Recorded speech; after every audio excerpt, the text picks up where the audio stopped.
Hello महाराज जी चढ़ खुशराव साहब। और कैसे हो? बढ़िया है। ठीक हो? बढ़िया है, ठीक है। महाराज जी एक शंका थी। हम्म।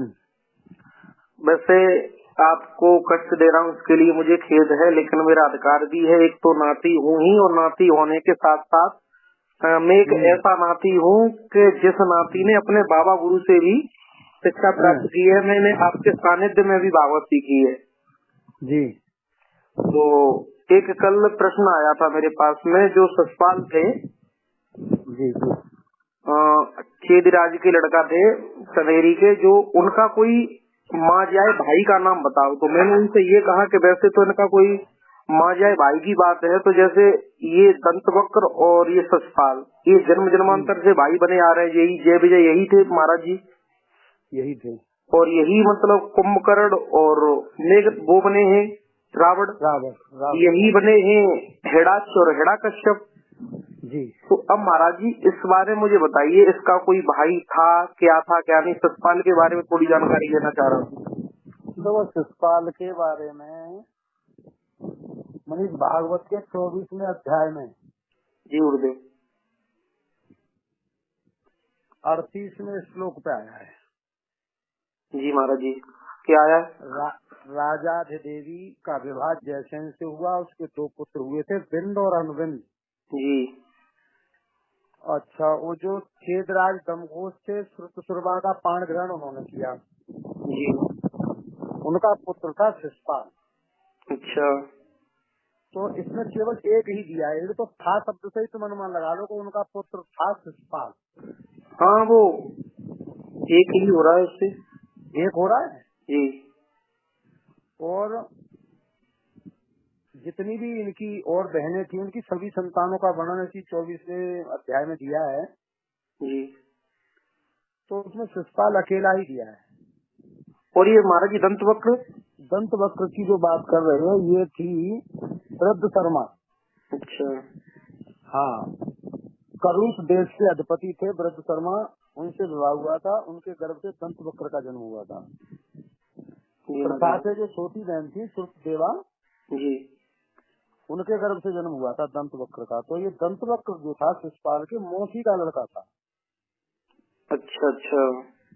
और इसका ये भी लेख दिया उन्होंने कि जो पूर्व जन्म में सनकादिक ऋषियों के साथ से हिरण्याक्ष हुआ था जी, वही दंत वक्र है ये। अच्छा अच्छा। और वो शिशुपाल हिरण्यकश्यप हुआ था। जी महाराज जी। हाँ, तो ये वृत्तांत तो मुझे भागवत में मिला है, इसके अलावा तो कुछ मिला नहीं। अच्छा महाराज जी, इसमें एक और आगे बात आती है, ये ससपाल का साला कैसे हुआ? वो ससपाल ये साला कैसे हुआ उसका, रुक्मिणी का? ऐसा है लड़ा, ये भागवत में नहीं है जी। ये भागवत में जो रिश्ता खोला है लोगों ने जी, कि साले वाली बात आई है, वो साले वाली बात भागवत में कतई नहीं है। आया क्या है महाराज जी? इसमें तो केवल ये अपने गायकों ने रोचकता से लगा दिया है।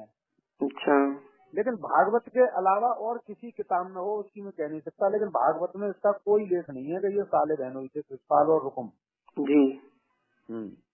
ये हाँ भागवत में नहीं है।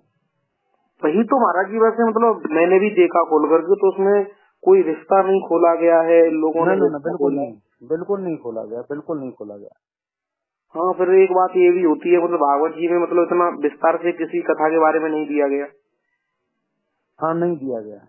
तो इस वजह से हम ठोस प्रमाण से नहीं कह सकते कि मतलब नहीं होंगे नहीं, अगर और नहीं, एक चीज और है ना मनीष, जब ये रिश्ता कहाँ है और कैसे है तो दूसरी किताब में तो अभी नहीं कहीं मिला है ये।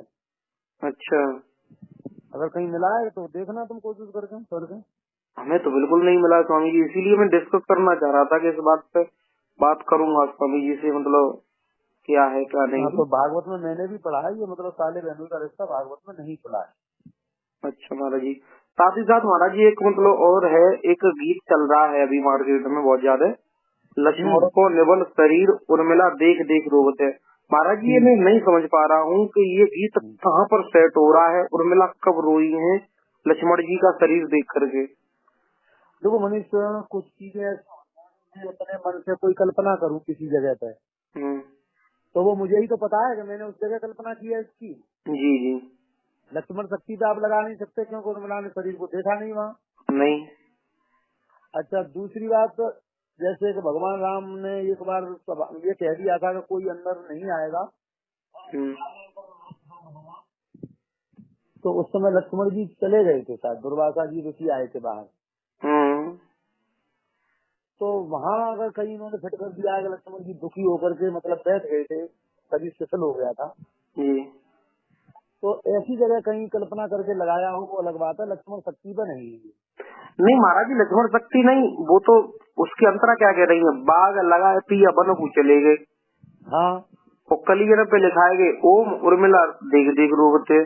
तो इससे तो ये सिद्ध है कि वनवास गए तब के ना कह रहे हैं कि वनवास गए तब के लिए कह रहे हैं, और ऐसा कुछ है नहीं कि मतलब लक्ष्मण जी के लिए वो कह रही हो कि मतलब उनको निवल शरीर नहीं। लक्ष्मण निवल शरीर शब्द मनीष तुम खुद समझदार हो कि जब उन्होंने परशुराम जैसे अवतार के सामने जी लक्ष्मण ने इतने कठोर और मजबूत वचन कहे थे, वहाँ भी वो नहीं झुके जब बाल अवस्था थी जी, तो निवल शरीर उनका हो ही नहीं सकता। शेष अवतार हैं वो, निवल शरीर उनका नहीं हो सकता।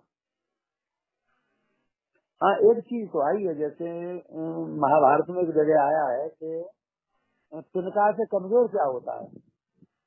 अच्छा। तो वो तिनका से कमजोर होता है दुखी हुई आत्मा। अच्छा। ये हमारे गुरुजी बताते थे कि तिनका से कमजोर क्या है और काजल से काला क्या है। कलंक है काजल से काला।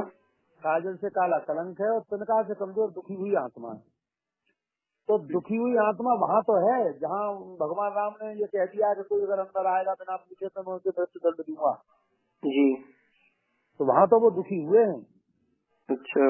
लेकिन वहाँ निवल कहाँ है जहाँ भरत जी जा रहे हैं सभी जब प्रजा को लेकर के, तो लक्ष्मण ने धनुष बाण उठा लिया है मैं मार दूंगा छोड़ूंगा ही। बिल्कुल बिल्कुल है, तो वहाँ निवल शरीर वनवास में उनका कहीं नहीं। हाँ तो तुम खुद पढ़े लिखे हो, तुम खुद पढ़ा करो, तुम खुद देखो।